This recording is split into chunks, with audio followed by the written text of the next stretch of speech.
Ada. Yang apa ikut dia mesti na. Lu yang ini kan kau pilih MC kan? Jadi lah, ada yang dia kalau pun lah. Makanya lah. Kalau gunanya kalau wajibnya beli, đâu thu hai cà phê đây, những cái kết để bán ba, tôi hôm nay luôn đã hoàn thành, lúc thu đó em cũng là bắt cà phô là luôn một phần là đốt một phần là ghế quý, bác là cảm ơn chị đã giúp đỡ thời gian qua là ghế quý này rồi,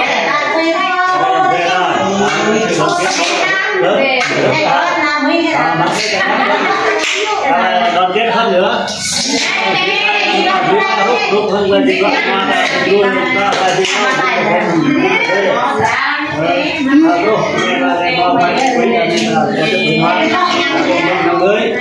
chúc mừng anh cảm ơn tất cả nào anh mong rằng cho nào anh phải còn rất phong bố anh vì ra tiền bắt đầu hôm 23 vui đi. 1 2 3 vô 2 3 vô 2 3 4 đây là cam à đi xem mà thấy đang trong lớp này hưng đấy đi xem máy đen hưng rồi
đấy.